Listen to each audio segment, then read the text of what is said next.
हे what's up guys, welcome back once again. दोस्तों, आज की कहानी जो एक्सप्लेन करने जा रहे हैं वो असल में एक अरबपति बाप की है, जो अपने तीनों बच्चों से इतना ज़्यादा तंग आ जाता है कि कुछ ऐसे कदम उठा लेता है जो उन्होंने कभी सोचे नहीं होंगे। चलिए कहानी की शुरुआत करते हैं। हम देखते हैं बॉबी नाम के 55 साल के आदमी को, जिसने खुद के दम पर एक ट्रक मैन्युफैक्चरिंग कंपनी खड़ी की है और उसी की वजह से आज वो करोड़ों का मालिक है। लेकिन उसके औलादे एक नंबर की निकम्मी और नल्ली है, जैसे कि हर अमीर बाप की होती है, कुछ को छोड़कर। हम यहाँ उसके तीनों बच्चों को देखते हैं, जिसमें सबसे बड़े वाले का नाम है जर्सी, जो हर दूसरे दिन अपने प्राइवेट जेट में कहीं किसी और देश में अय्याशी करता रहता है। उसे छोटा बेटा जारवी नशे में चूर रहता है और सबसे बेटी जूली, जो अपने 20 साल बड़े एक नल्ले आदमी से शादी करनी है, जो सिर्फ उसके बाप के पैसों से प्यार करता है, ना कि उससे। कुछ इस तरह से ये पूरा परिवार है, जिसमें सिर्फ एक ही औरत की कमी है, यानी कि इन लोगों की माँ की, जो जब तक थी सब कुछ सही चल रहा था। वो बॉबी का सहारा थी, लेकिन उनके गुजर जाने के बाद पूरा परिवार बिखर सा गया। इन लोगों को कई दिन हो जाते हैं एक दूसरे की शक्ल को देखे हुए। कुछ इस तरह से इस घर का आलम है। आज जूली का जन्मदिन है, जिसकी खुशी में घर में एक पार्टी रखी गई है। वहाँ पर हम जॉनी को भी देखते हैं, जिसको जूली पसंद करती है। वो उसी के घर पड़ा रहता है। वहाँ हम एक और किरदार से मिलते हैं, जिसका नाम है यूजी। वो असल में इस घर में काम कर रही एक मेड का बेटा है और उसे जब भी जूली देखती है तो उसका मजाक उड़ाती है, खासकर उसकी गरीबी का, क्योंकि वो उसके सामने हमेशा उससे ज़्यादा होशियार बनने की कोशिश करता है। वहीं दूसरी तरफ हम जर्सी को देखते हैं, जो कि ऑफिस में बैठा बुक पढ़ रहा था कि तभी वहाँ पर उसके डैड आ जाते हैं, जिनके पास वो अपने आइडिया लेकर जाता है। पर वो इतना घटिया और वाहियात होता है कि उसके डैड के पार्टनर हलीम साफ साफ मना कर देते हैं कि उसमें मुंह पर ही उसकी बेइज्जती कर देते हैं। पर उसके जाने के बाद वो बॉबी से कहते हैं कि हमें इसको किसी मीटिंग में भेजना चाहिए। वहाँ जाकर हो सके जब ये 4 लोगों को देखेगा तो उनसे कुछ ज़रूर सीखेगा। कहानी और आगे बढ़ती है और हम जारवी को देखते हैं, जो अपने कॉलेज में नशे कर रहा था कि तभी उसे एक टीचर दिखती है, जिसके साथ उसका अफेयर चल रहा है। उधर बॉबी, जिसके पास उसके बच्चों के खर्चे की लिस्ट आती है, जो बहुत ही ज़्यादा थी, जिसको देखकर वो अपने पार्टनर से कहता है कि मुझे अपने बच्चों को पैसों की इंपॉर्टेंस बतानी है, कि कितनी मेहनत से उसे कमाया जाता है, लेकिन ये चीज़ कैसी होगी मुझे नहीं पता। कुछ ही देर बाद वो अपने घर चला जाता है, जहाँ आज पार्टी है। पर वहाँ पर उसका मूड खराब हो जाता है, क्योंकि जूली जॉनी को लेकर उसके रूम में आ जाती है, क्योंकि अब वो उससे शादी करना चाहती है और इसके लिए उसे बॉबी की एक साइन चाहिए, जिसके बाद जॉनी भी उसकी बेटी की प्रॉपर्टी में हिस्सेदार हो जाएगा। पर बॉबी ऐसा करने से मना कर देता और कहता है तुम्हें खुद का कुछ करना चाहिए। उसे अच्छे से पता था कि जॉनी अच्छा इंसान नहीं है, इसीलिए वो मना कर देता है। लेकिन जूली तो जिद पर अड़ी रहती है और जाकर बाहर ऐलान कर देती है कि उनकी कुछ ही दिनों में शादी होने वाली है, जिसमें सभी लोग इनवाइटेड है। लेकिन अंदर बैठा बॉबी इस बात से बिल्कुल भी खुश नहीं था, लेकिन अपनी बेटी को लेकर वो मजबूर है। अब नेक्स्ट डे जर्सी को मीटिंग के लिए जाना होता है, लेकिन वो उसकी बजाय मियामी चला जाता है अपने दोस्तों के साथ खुद के प्राइवेट जेट में, और उस मीटिंग को छोड़ देता है। जब इस बारे में हलीम को पता चलता है तो वो आकर बॉबी को बताता है और कहता है कि इससे हमारा कितना नुकसान हुआ है, तुम अपने बेटे को कुछ कहते क्यों नहीं। तो यहाँ पर दोस्तों बॉबी को दरअसल लगता है कि उसकी वाइफ के गुजर जाने के बाद उसके बच्चे डिप्रेशन में चले गए और इसीलिए वो कोई भी काम को सीरियसली नहीं ले रहे। कहीं ना कहीं उसकी भी गलती है, उसने उसके जाने के बाद उनका सही से ख्याल नहीं रखा। तभी फ़ोन रिंग होती है, जिसे उठाने पर पता चलता है कि जारवी फिर से कॉलेज में नशा करते हुए पकड़ा गया, इसीलिए प्रिंसिपल उसे बुला रही हैं। अब चारों तरफ से बस मुसीबतें और परेशानियां ही सुनने को मिल रही है उसे, जिस वजह से बॉबी की तबीयत बिगड़ना शुरू हो जाती है। उसे सांस लेने में दिक्कत होने लगती है, इसीलिए उसे फ़ौरन हॉस्पिटल में एडमिट कराया जाता है। जब इस बारे में उसको बच्चों को पता चलता है तो वो फ़ौरन उससे मिलने के लिए वहाँ आते हैं। अब बॉबी झूठा नाटक करता है, उसे हार्ट अटैक आया, इसीलिए उसे जल्दी से एडमिट कराया गया। पर वहाँ भी ये तीनों आपस में ही बहस करना शुरू कर देते हैं। किसी ने ये तक नहीं पूछा कि बॉबी की तबीयत कैसी है। ये सब देखकर बॉबी अब बहुत ज़्यादा परेशान और उदास हो जाता है, इसीलिए उनके जाने के बाद वो जमील के साथ एक प्लान बनाता है कि उन सभी को सबक सिखाने के लिए कुछ दिनों के लिए वो लोग दिवालिया होने का नाटक करेंगे, यानी कि बहुत ही ज़्यादा गरीब। जो भी उनके पास है वो सब खो गया है और जो भी उनके पास दौलत है वो सब चली गई है। बॉबी को ये आइडिया सही लगता है, इसीलिए वो फ़ौरन हाँ कर देता है। फिर क्या था, धीरे धीरे करके तीनों के कार्ड्स ब्लॉक होने लगते हैं। पर इस चीज़ का सबसे ज़्यादा असर जूली पर होता है, क्योंकि आज तक ऐसा कभी नहीं हुआ उसके साथ।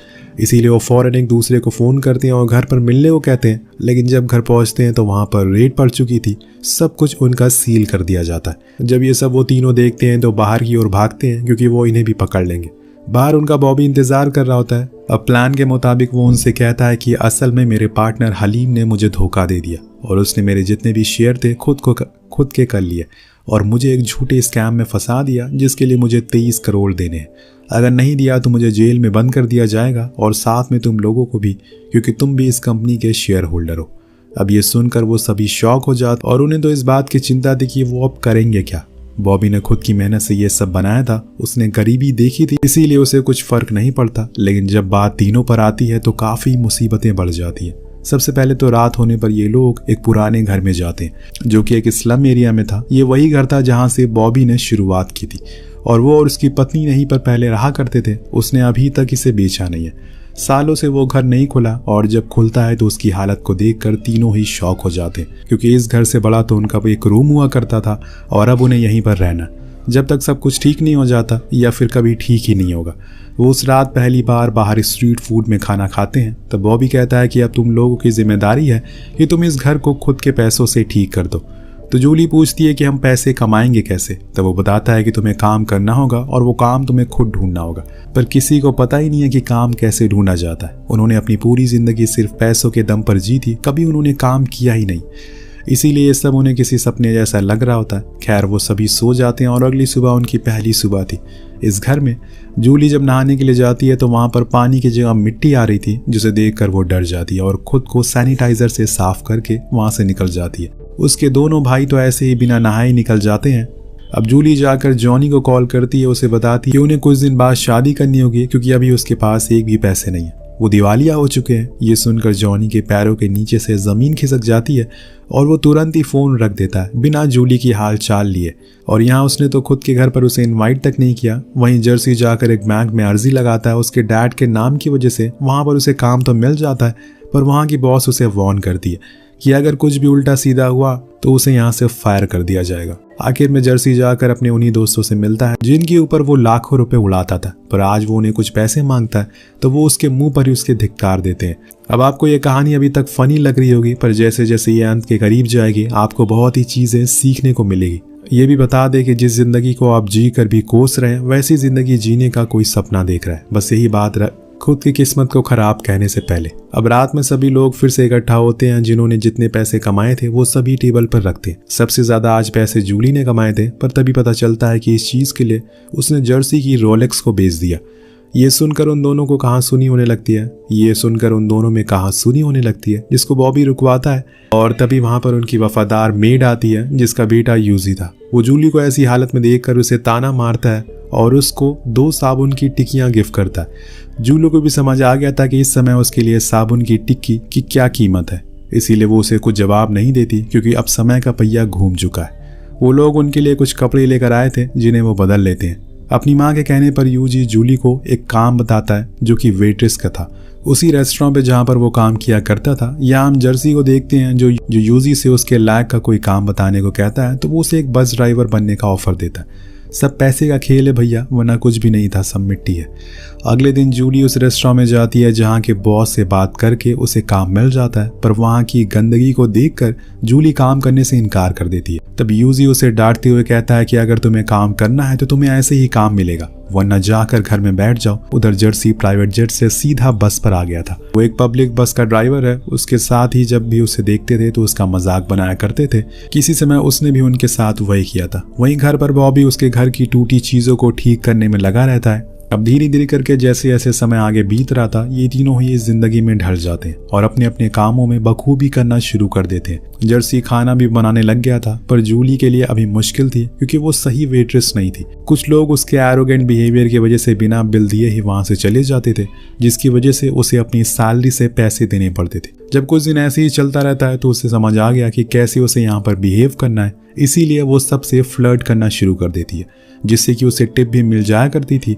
वहीं दूसरी ओर हम जर्सी को देखते हैं जिसको वही उस दिन वाला बस ड्राइवर तंग कर रहा होता है, जिसके चक्कर में वो उस बस को पार्किंग एरिया में खड़ा कर देता है, जिसके चलते उसे फाइन भी भरना पड़ता है। उन तीनों को आम इंसान की जिंदगी के परेशानियों के बारे में पता चल रहा था, वो कैसे अपनी जिंदगी इतनी तकलीफों के बावजूद जीते हैं। अब घर आने पर बॉबी देखता है कि उसकी बेटी जबरदस्ती उल्टी करने की कोशिश कर रही है, लेकिन इससे ज्यादा उसे शौक तब लगता है जब ये जानता है कि ये काम वो अपने स्कूल टाइम से करती हुई आ रही है। बॉबी उसे ऐसा करने से मना करता है कि इससे उसके चलते बीमारी भी हो सकती है। उसको फिक्र करते हुए देखकर जर्सी टॉन्ट मारता है और कहता है कि अगर आपने यही चीज पहले की होती तो शायद आज वो ये नहीं कर रही होती। बॉबी को भी रियलाइज होता है कि वो पैसे कमाने में इतना बिजी हो गया कि उसने अपने बच्चों को कभी केयर नहीं की। उधर हम जूली और यूजी को देखते हैं जो रेस्टोरेंट के सामान के लिए पास के ही मार्केट में जा रहे होते हैं। जूली को ठंड लग रही होती है तो यूजी उसे अपना जैकेट देता है पहनने के लिए, जिसके बाद हम उन दोनों को सामानों को ढूंढते हुए देखते हैं। फिर अंत में दोनों ही साथ में बैठकर स्ट्रीट फूड खाते हैं जो कि जूली को पसंद आने लगा था। इंसान किसी भी हाल में खुद को ढाल सकता है अगर वो चाहे तो। पर वहाँ उसका बॉयफ्रेंड जिसे वो शादी करने वाली थी वो कई अमीरों वाले होटल में ऐश कर रहा था, क्योंकि अब उसका किसी और अमीर लड़की के साथ चक्कर है। पर उसी दौरान उसे होटल में हलीम दिखाई देता है जो आराम से घूम रहा था और उसको देखकर उसे कुछ डाउट होता है, क्योंकि कोई अपने पार्टनर को धोखा देकर इतने आराम से कैसे घूम सकता है। जरूर कुछ गड़बड़ है, जिसके लिए वो उसके पीछे लग जाता है। इधर एक दिन जब यूजी जर्सी से मिलने के लिए जाता है तो उसी समय जर्सी वहीं ड्राइवर दिख जाता है जो उसे हर दिन तंग किया करता था। आज वो उसके सामने आया है, इसीलिए वो जाकर उससे बिना कुछ बोले ही मारना शुरू कर देता है। उसके पैसे भी छीन लेता है, लेकिन जब उसे पता चलता है कि वो भी वही बुक पढ़ता है जो वो पढ़ता है तो उन दोनों में दोस्ती हो जाती है। और फिर जर्सी उसे अपनी पूरी कहानी बताता है कि कैसे लोग गरीब से अमीर बनते हैं, लेकिन वो अमीर से गरीब बन गया। अब महीने खत्म होने को आ गया था, सभी को सैलरी दी जाती है। रेस्टोरेंट में जूली की सैलरी से कुछ पैसे काट लिए जाते हैं, जिसकी वजह से वो बॉस से ही भिड़ जाती है। तब यूजी आकर उसे संभालता और ऐसा दोबारा ना करने को कहता है। अब सभी भाई बहन अपनी अपनी पहली सैलरी से उस घर को रेनोवेट करवाते हैं जैसे कि बॉबी ने उनसे कहा था। पर वहां पर जारवी नहीं होता तो बॉबी जर्सी से पूछता है कि वो कहाँ है। वो बताता है कि वो महीने में एक बार नशा मुक्ति केंद्र जाता है। ये सुनकर बॉबी बहुत इमोशनल हो जाता है। आज उसके बेटे वही बन रहे हैं जो हमेशा से बनाना चाहता था। गरीबी सबको सब कुछ सिखा देती है। वेल एक दिन रेस्टोरेंट में पार्टी होती है सभी स्टाफ के लिए, जिसमें जूली यूजी को किस कर देता है। उधर हम घर पर देखते हैं वहाँ जॉनी आया हुआ है। उसे पता चल चुका है कि असल में बॉबी झूठा नाटक कर रहा है। उसे तो जल्दी से उसकी बेटी के पैसे चाहिए थे, इसीलिए वो उसके ऊपर दबाव बनाता है। उन्हें अपने बच्चों से झूठ कहना होगा कि सब कुछ ठीक हो चुका है, और अगर उन्होंने ऐसा नहीं किया तो वो उन्हें बता देगा कि तुमने उन्हें धोखा दिया। इतने में वहाँ पर जूली और जर्सी आ जाता है। जूली जॉनी को देखकर बहुत खुश होती है और इतने में वो उन सभी को बता देता है कि वो अब अपनी पुरानी जिंदगी में वापस जा सकते हैं, सब कुछ ठीक हो चुका है। जिसके बाद वो लोग वहाँ से शिफ्ट हो जाते हैं।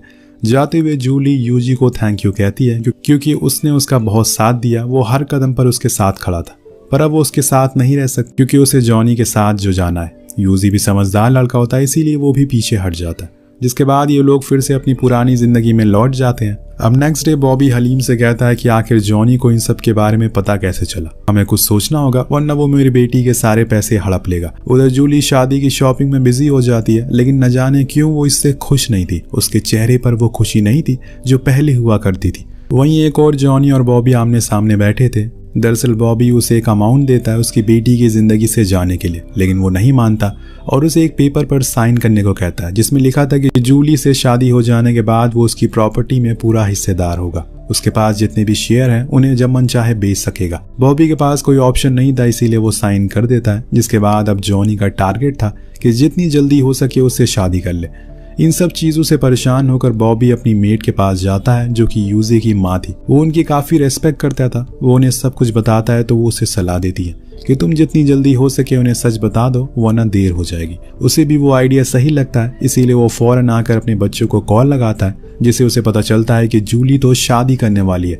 इसीलिए वो फौरन हलीम को लेकर उस वेन्यू पर पहुंचता है और उसे साइन करने से पहले उसे आवाज लगाकर रोक लेता है। जिसके बाद वो उसके पास जाकर उन तीनों को सब कुछ बता देता है कि वो कभी भी दिवालिया नहीं हुआ था। वो उन्हें बस पैसे की कितनी असली कीमत है ये बताना चाहता था। मुझे पता है कि मैंने गलत किया, ये सुनने के बाद तुम लोग मुझे माफ नहीं करोगे। अब जूली तुम मेरे सबसे करीब थी, इसीलिए एक बाप होने के नाते मैं तुमसे ये कहना चाहता हूँ कि जॉनी तुम्हारे लिए सही नहीं है। उसे तुमसे नहीं बल्कि तुम्हारे पैसों से प्यार है। अब ये सब सुनकर वो अपने पिता को गले लगाने के बजाय उससे दूर हो जाते हैं। और डिसाइड करते हैं कि वो खुद के दम पर कुछ करेंगे। और यही तो बॉबी चाहता था। वो तीनों ही अपने पुराने घर में लौट जाते हैं और इस बारी वो खुद की मेहनत से अपना साम्राज्य खड़ा करते हैं। जर्सी अपनी उसी बस ड्राइवर के दोस्त के साथ मिलकर एक बस वॉशिंग शॉप खोलता है। उधर जूली ने अब यूजी का साथ थाम लिया था। सभी ने मिलकर उस घर का नक्शा ही बदल दिया। बस एक चीज की कमी थी, वो इंसान है बॉबी, जो उनसे दूर रह रहा है। उसे खुद पे बहुत गुस्सा आता है। हम देख पाते हैं कि बॉबी को खुद पर बहुत गुस्सा आता है कि उसने ये क्या कर दिया। इससे तो अच्छा था कि वो पहले थे, कम से कम वो सब एक साथ तो थे अपने बच्चों के साथ। उसे दूर वो क्या करेगा। अब इसी तरह से कहानी आगे बढ़ती है और कुछ दिन बाद जर्सी का बर्थडे होता है। सभी बहुत खुश होते हैं, बहुत सारे लोग घर आए हुए थे। ये तभी डोर नॉक होता है और जब जूली गेट खोलती है तो वहाँ उसके पिता खड़े थे, हाथ में एक गुलदस्ता लिए हुए, जिससे वो जर्सी को देखकर उसे बर्थडे विश करते हैं। उनकी आंखें बयां कर रही थी कि काश अभी उसके बच्चे ये कह दें कि डैड अंदर आ जाइए, पर इससे पहले वो खुद को मोड़ लेते हैं और चलने लगते हैं। लेकिन तभी जूली आवाज लगाती है और जाकर तीनों उसे गले लग जाते हैं और घर के अंदर ले जाते हैं। अब जाकर ये पूरा घर कंप्लीट होता है। घर चाहे 10 करोड़ का हो या फिर 10 लाख का, बिना खुशियों और माँ बाप के वो सिर्फ ईंट और पत्थर का होता है। लेकिन जब अपने हमसे दूर चले जाते हैं तभी हमें इस बात का एहसास होता है। वेल, आपको कहानी कैसी लगी नीचे कमेंट करके जरूर बताएगा। मिलते हैं अगले वीडियो में। Peace out.